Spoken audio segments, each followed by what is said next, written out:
2024-25ನೇ ಸಾಲಿನ ಮಾದರಿ ಪ್ರಶ್ನೆ ಪತ್ರಿಕೆ. ಪ್ರಥಮ ಭಾಷೆ ಕನ್ನಡ. ವಿಷಯ ಸಂಕೇತ 01 ಕೆ. ಸಮಯ 3 ಗಂಟೆ 15 ನಿಮಿಷಗಳು. ಗರಿಷ್ಠ ಅಂಕಗಳು 100. ಮುಖ್ಯ ಪ್ರಶ್ನೆ 1. ಕೊಟ್ಟಿರುವ ಪ್ರತಿ ಪ್ರಶ್ನೆಗೂ 4 ಆಯ್ಕೆಗಳನ್ನು ನೀಡಲಾಗಿದೆ. ಸರಿಯಾದ ಉತ್ತರವನ್ನು ಆರಿಸಿ ಬರೆಯಿರಿ. 6 ಪ್ರಶ್ನೆಗಳು 6 ಅಂಕಗಳು. ಪ್ರಶ್ನೆ 1. ದಿಗಂತ ಪದವು ಈ ಸಂಧಿಗೆ ಉದಾಹರಣೆಯಾಗಿದೆ. ಆಪ್ಷನ್ ಎ ಗುಣಸಂಧಿ, ಬಿ ಜಸ್ವ ಸಂಧಿ, ಸಿ ವೃದ್ಧಿ ಸಂಧಿ, ಡಿ ಶ್ಚುತ್ವ ಸಂಧಿ. ಸರಿಯಾದ ಉತ್ತರ ಆಪ್ಷನ್ ಬಿ ಜಸ್ವ ಸಂಧಿ. ಪ್ರಶ್ನೆ 2. ಸಂಬೋಧನೆಯ ಮುಂದೆ ಹಾಗೂ ಕರ್ತೃ ಕರ್ಮ ಕ್ರಿಯಾಪದಗಳಿಗೆ ಬೇರೆ ಬೇರೆ ವಿಶೇಷಣಗಳು ಬಂದಾಗ ಕೊನೆಯ ವಿಶೇಷಣವನ್ನು ಬಿಟ್ಟು ಉಳಿದವುಗಳ ಮುಂದೆ ಈ ಚಿಹ್ನೆಯನ್ನು ಹಾಕಬೇಕು. ಆಪ್ಷನ್ ಎ ಪೂರ್ಣ ವಿರಾಮ, ಬಿ ಅಲ್ಪ ವಿರಾಮ, ಸಿ ಅರ್ಧ ವಿರಾಮ, ಡಿ ಉದ್ಧರಣ. ಸರಿಯಾದ ಉತ್ತರ ಆಪ್ಷನ್ ಬಿ ಅಲ್ಪ ವಿರಾಮ. ಪ್ರಶ್ನೆ 3.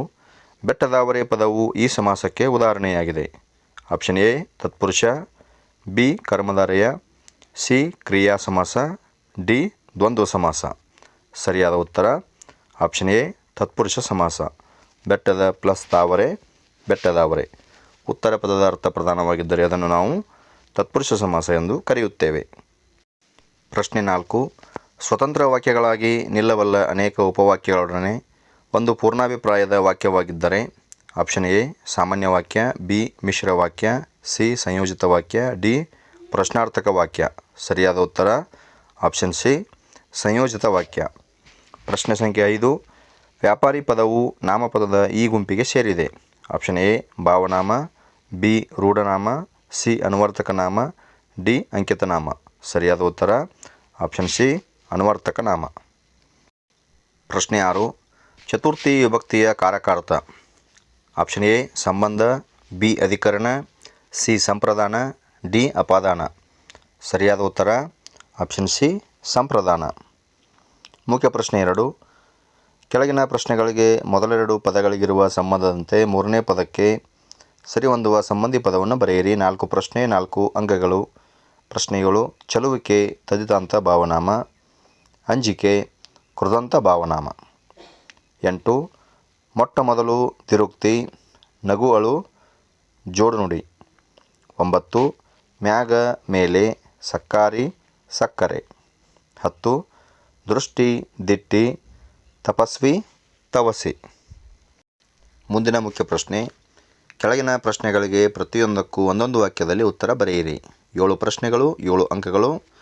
ಮೊದಲ 4 ಪ್ರಶ್ನೆಗಳು ಗದ್ಯ ಭಾಗದಿಂದ, ನಂತರದ 2 ಪದ್ಯ ಭಾಗದಿಂದ, ನಂತರದ 1 ಪೂರಕ ಅಧ್ಯಯನದಿಂದ ಬಂದಿರುತ್ತದೆ. ಪ್ರಶ್ನೆ 11. ಪ್ರಾಣಿಗಳು ತಮ್ಮ ಮಕ್ಕಳಿಗೆ ಯಾವ ವಿಚಾರವಾಗಿ ತರಬೇತು ಕೊಡುತ್ತವೆ? ಉತ್ತರ ಪ್ರಾಣಿಗಳು ತಮ್ಮ ಮಕ್ಕಳಿಗೆ ಚಲನವಲನ ಮತ್ತು ಆಹಾರ ವಿಷಯವಾಗಿ ತರಬೇತು ಕೊಡುತ್ತವೆ. 12. ಹುಲಿಗೆ ಪರಮಾನಂದವಾಗಲು ಕಾರಣವೇನು? ಶಾನುಭೋಗರ ದುಂಡು ದುಂಡಾದ ಶರೀರವನ್ನು ನೋಡಿ ಹುಲಿಗೆ ಪರಮಾನಂದವಾಯಿತು. 13. ಚಾವಣಿಯಿಲ್ಲದ ಗುಡಿಯಲ್ಲಿ ಪೂಜಿತಳಾಗಿರುವ ದೇವತೆ ಯಾರು? ಉತ್ತರ ಮನೆ ಮಂಚಮ್ಮ. 14. ಮತಂಗಾಶ್ರಮದಲ್ಲಿ ವಾಸವಿದ್ದ ತಪಸ್ವಿನಿ ಯಾರು?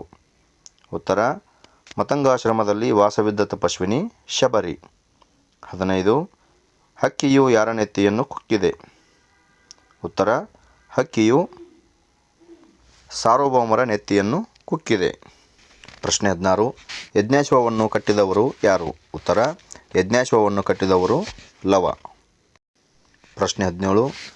ಗೋವಿಂದ ಪೈಗಳು ಬರೆದ ಮೊದಲ ಯಕ್ಷಗಾನ ಪ್ರಸಂಗದ ಹೆಸರೇನು? ಉತ್ತರ ಮಕರಾಕ್ಷನ ಕಾಳಗ. ಮುಂದಿನ ಮುಖ್ಯ ಪ್ರಶ್ನೆ. ಕೆಳಗಿನ ಪ್ರಶ್ನೆಗಳಿಗೆ 3 ಅಥವಾ 4 ವಾಕ್ಯಗಳಲ್ಲಿ ಉತ್ತರ ಬರೆಯಿರಿ. 10 ಪ್ರಶ್ನೆಗಳು 20 ಅಂಕಗಳು. ಪ್ರಶ್ನೆ 18. ವಿಕ್ರು ಗೋಕಾಕ್ ಅವರು ಲಂಡನ್ ನಗರದಲ್ಲಿರುವ ಊಲವರ್ತ ಅಂಗಡಿಯನ್ನು ಹೇಗೆ ವರ್ಣಿಸಿದ್ದಾರೆ? ಉತ್ತರ ಊಲವರ್ತ ಎಂಬ ಸ್ಟೇಷನರಿ ಅಂಗಡಿಯು ನೋಡುವ ಹಾಗಿದೆ. ಎಲ್ಲ ಥರದ ಸಾಮಾನುಗಳನ್ನು ಇಲ್ಲಿ 1 ಪೆನ್ನಿಯಿಂದ 6 ಪೆನ್ನಿಯವರೆಗೆ ಮಾರುತ್ತಾರೆ. ಈ ಅಂಗಡಿಯ ವಿಧ ವಿಧದ ವಿಭಾಗಗಳನ್ನು ನಿರ್ಮಿಸಿದ ಬುದ್ಧಿಯ ಚಮತ್ಕಾರವು ನೋಡತಕ್ಕಂತಹುದು. ಪ್ರಾಚೀನ ಮಹಾಕಾವ್ಯದಂತೆ ಇದೊಂದು ಮಹಾಕೋಶವಾಗಿದೆ. 19. ವ್ಯಾವಹಾರಿಕ ಮತ್ತು ಗ್ರಾಂಥಿಕ ಭಾಷೆಯ ಲಕ್ಷಣಗಳೇನು? ವ್ಯಾವಹಾರಿಕವೆಂದರೆ ಜೀವದ್ಭಾಷೆ. ಅದರಲ್ಲಿ ಜನರು ಮಾತನಾಡುತ್ತಾರೆ, ವ್ಯವಹರಿಸುತ್ತಾರೆ. ಕನ್ನಡ, ತಮಿಳು, ತೆಲುಗು, ತುಳು, ಮರಾಠಿ, ಉರ್ದು, ಇಂಗ್ಲಿಷ್ ಇದಕ್ಕೆ ಉದಾಹರಣೆ. ಗ್ರಾಂಥಿಕವೆಂದರೆ ಅಭಿವೃದ್ಧಿ ಹೊಂದಿ ಗ್ರಂಥ ರಚನೆಯಲ್ಲಿ ಉಪಯೋಗವಾದ ಭಾಷೆ. ಸಂಸ್ಕೃತ, ಕನ್ನಡ, ಇಂಗ್ಲಿಷ್, ಪಾಳಿ ಇತ್ಯಾದಿ ಈ ವರ್ಗಕ್ಕೆ ಉದಾಹರಣೆ. ಎಲ್ಲ ವ್ಯಾವಹಾರಿಕ ಭಾಷೆಗಳು ಗ್ರಾಂಥಿಕವಾಗಬೇಕಿಲ್ಲ. ತುಳು ಒಂದು ಸುಂದರ ವ್ಯಾವಹಾರಿಕ ಭಾಷೆ, ಆದರೆ ಅದು ಗ್ರಾಂಥಿಕ ಭಾಷೆಯಲ್ಲ. ಹಾಗೆಯೇ ಎಲ್ಲ ಗ್ರಾಂಥಿಕ ಭಾಷೆಗಳು ಇಂದು ವ್ಯಾವಹಾರಿಕವಾಗಿ ಇರುವುದಿಲ್ಲ. ಸಂಸ್ಕೃತ ಗ್ರಾಂಥಿಕ ಭಾಷೆಯಾಗಿದ್ದು ಯಾವೊಂದು ಪ್ರದೇಶದಲ್ಲಿಯೂ ಅದು ವ್ಯಾವಹಾರಿಕ ಭಾಷೆಯಾಗಿರುವುದಿಲ್ಲ. 20. ಮದಲಿಂಗನ ಕಣಿವೆಯಲ್ಲಿ ಬರುವಾಗ ಶಾನುಭೋಗರು ಏನೆಂದು ಯೋಚಿಸಿದರು? ಉತ್ತರ: ಶಾನುಭೋಗರು ಮದಲಿಂಗನ ಕಣಿವೆಯನ್ನು ದಾಟಿ ಹೋಗಬೇಕಿತ್ತು. ಕಾಡುದಾರಿ, ಆದರೂ ಬೆಳದಿಂಗಳಿನ ದಿನ. ಸ್ವಲ್ಪ ದೊಡ್ಡ ಹೆಜ್ಜೆ ಹಾಕಿದರೆ ಊಟದ ಹೊತ್ತಿಗೆ ಊರು ಸೇರಿಕೊಳ್ಳಬಹುದು ಎಂದುಕೊಂಡು ಬೇಗ ಬೇಗ ನಡೆದರು. ಆದರೂ ಕಣಿವೆಗೆ ಬರುವ ವೇಳೆಗೆ ಆಗಲೇ ರಾತ್ರಿ ಹೆಜ್ಜೆ ಇಟ್ಟಿತ್ತು. ಹಸುವಿನ ಜೊತೆಗೆ ಭಯವೂ ಸೇರಿ ಅವರ ಕಾಲು ಮತ್ತಷ್ಟು ಚುರುಕಾಯಿತು. ಪ್ರಶ್ನೆ ಸಂಖ್ಯೆ 21. ಅಶೋಕ ಪೈ ಅವರು ಹೇಳಿದ ಸಂಶೋಧನಾ ಸತ್ಯವೇನು? ಉತ್ತರ: ಯಾವ ಜೀವಿಯೂ ತನ್ನಷ್ಟಕ್ಕೆ ತಾನಿಲ್ಲ. ಒಂದು ಜೀವಿಗೆ ಆಗುವ ದುಃಖದುಮ್ಮಾನ ಪರಿಸರದಲ್ಲಿ ಉಸಿರಾಡುತ್ತಾ ಇರುವ ಎಲ್ಲ ಜೀವಿಗಳಲ್ಲೂ ಕಂಪನ ಉಂಟುಮಾಡುತ್ತದೆ. ಈ ಅನುಕಂಪನ ಇಡೀ ಜೀವಸಂಕುಲವಲ್ಲ ಒಂದೇ ಎಂದು ಹೇಳುತ್ತದೆ ಎಂಬುದು ಅಶೋಕ ಪೈ ಅವರ ಸಂಶೋಧನಾ ಸತ್ಯದ ತಿರುಳು. ಪ್ರಶ್ನೆ ಸಂಖ್ಯೆ 22. ತಾನು ಹೋರಾಡುತ್ತಿರುವುದು ನೆಲಕ್ಕಲ್ಲ, ಛಲಕ್ಕೆ ಎಂಬುದನ್ನು ದುರ್ಯೋಧನನು ಹೇಗೆ ವಿವರಿಸಿದ್ದಾನೆ? ಉತ್ತರ: ದುರ್ಯೋಧನನು ಭೀಷ್ಮಾಚಾರ್ಯರಿಗೆ, ನಾನು ಭೂಮಿಗಾಗಿ ಹೋರಾಡುತ್ತಿಲ್ಲ, ಆದರೆ ನನ್ನ ಛಲಕ್ಕಾಗಿ ಪಾಂಡವರೊಡನೆ ಹೋರಾಡುವೆನು. ಈ ಭೂಮಿ ನನಗೆ ಪಾಳು ಭೂಮಿಗೆ ಸಮ. ನನ್ನ ಒಡ ಹುಟ್ಟಿದ 100 ಮಂದಿ ಸಹೋದರರು ಯುದ್ಧದಲ್ಲಿ ಹೋರಾಡಿ ಸತ್ತರು. ಸತ್ತವರೇನು ಮತ್ತೆ ಹುಟ್ಟುವುದಿಲ್ಲವೇ? ಆದ್ದರಿಂದ ಪಾಂಡವರೊಡನೆ ಹೋರಾಡಿ ನನ್ನ ಛಲವನ್ನೇ ಮೆರೆಯುತ್ತೇನೆ ಎಂದು ಹೇಳುತ್ತಾನೆ. ಪ್ರಶ್ನೆ 23. ಪಾರ್ಥಭೀಮರ ಬಗ್ಗೆ ದುರ್ಯೋಧನನ ಅಭಿಪ್ರಾಯವೇನು? ಉತ್ತರ: ನನ್ನ ಪ್ರೀತಿಯ ಗೆಳೆಯ ಕರ್ಣನನ್ನು, ನನ್ನ ಪ್ರೀತಿಯ ತಮ್ಮನಾದ ದುಶ್ಯಾಸನನನ್ನು ಕೊಂದ ಅರ್ಜುನ ಭೀಮರು ಬದುಕಿರುವವರೆಗೆ, ನನ್ನ ದೇಹದಲ್ಲಿ ಪ್ರಾಣ ಇರುವವರೆಗೆ ನಾನು ಸಂಧಿ ಮಾಡಿಕೊಳ್ಳಲು ಒಪ್ಪುವುದಿಲ್ಲ. ಮೊದಲು ಆ ಇಬ್ಬರನ್ನು ಕೊಲ್ಲುವೆನು. ಅವರನ್ನು ಕೊಂದ ಬಳಿಕ ಧರ್ಮರಾಜನೊಡನೆ ಸಂಧಿ ಮಾಡಿಕೊಳ್ಳುತ್ತೇನೆ ಎಂಬುದು ಪಾರ್ಥಭೀಮರ ಬಗೆಗೆ ದುರ್ಯೋಧನನ ಅಭಿಪ್ರಾಯವಾಗಿದೆ. 24. ವಿವೇಕಾನಂದರ ದೃಷ್ಟಿಯಲ್ಲಿ ದೇಶದ ಪ್ರಗತಿ ಸ್ಥಿರವಾಗುವುದು ಯಾವಾಗ? ಉತ್ತರ: ದೇಶದ ಭಾಷೆಯಲ್ಲಿ ಜನರಿಗೆ ಭಾವನೆಗಳನ್ನು ನೀಡಿ ಅವರು ವಿಷಯಗ್ರಹಣ ಮಾಡಿಕೊಳ್ಳುವರು. ಅದರೊಂದಿಗೆ ಅವರಿಗೆ ಮತ್ತೊಂದು ಅವಶ್ಯಕತೆಯಾದ ಸಂಸ್ಕೃತಿ ನೀಡಬೇಕಾಗುತ್ತದೆ. ಜನರಿಗೆ ಶಿಕ್ಷಣ ಮತ್ತು ಸಂಸ್ಕೃತಿ ಎರಡನ್ನೂ ನೀಡಿದಾಗ ಜನರ ಹಾಗೂ ದೇಶದ ಪ್ರಗತಿ ಸ್ಥಿರವಾಗುವುದು. 25. ಭಗತ್ ಸಿಂಗ್ ಜಲಿಯನ್ ವಾಲಾಬಾಗ್ ಮಾರಣ ಹೋಮದಿಂದ ತೆಗೆದುಕೊಂಡ ನಿರ್ಧಾರವೇನು? ಉತ್ತರ: ಜಲಿಯನ್ ವಾಲಾಬಾಗ್ನ ಮಾರಣ ಹೋಮ ಭಗತ್ ಸಿಂಗ್ನ ಮನಸ್ಸಿನಲ್ಲಿ ಅಚ್ಚಳಿಯದ ಪ್ರಭಾವವನ್ನು ಬೀರಿತ್ತು. 1921ರಲ್ಲಿ ಒಂದು ನಿರ್ಧಾರಕ್ಕೆ ಬಂದ ಭಗತ್ ಸಿಂಗ್, ಒಂದಲ್ಲ ಒಂದು ದಿನ ಈ ದಮನಕಾರಿ ಪ್ರಭುತ್ವವನ್ನು ಧ್ವಂಸ ಮಾಡಲು ಏನನ್ನಾದರೂ ಮಾಡಿಯೇ ತೀರುತ್ತೇನೆಂದು ನಿರ್ಧರಿಸಿ ಸ್ವಾತಂತ್ರ್ಯ ಹೋರಾಟದಲ್ಲಿ ಭಾಗವಹಿಸಿದ. ಪ್ರಶ್ನೆ 26. ವಸಂತಮುಖ ತೋರಲಿಲ್ಲ ಕವನದಲ್ಲಿ ಶ್ರಮಿಕ ವರ್ಗದ ಬದುಕು ಹೇಗೆ ಚಿತ್ರಿತಗೊಂಡಿದೆ? ಉತ್ತರ: ಕಮ್ಮಾರನ ಕುಲುಮೆ ಉರಿಯಲಿಲ್ಲ, ಕುಂಬಾರನ ತಿಗುರಿ ತಿರುಗಲಿಲ್ಲ, ನೇಕಾರನ ಮಗ್ಗ ಉಸಿರಾಡಲಿಲ್ಲ, ಕೇರಿಯ ಮಾರನ ಒಲೆ ಹೊತ್ತಲಿಲ್ಲ, ಇವರಾರಿಗೂ ವಸಂತಮುಖ ತೋರಲಿಲ್ಲ. ಅಂದರೆ ಇವರಾರಿಗೂ ಒಳ್ಳೆಯ ದಿನಗಳು ಬರಲಿಲ್ಲ.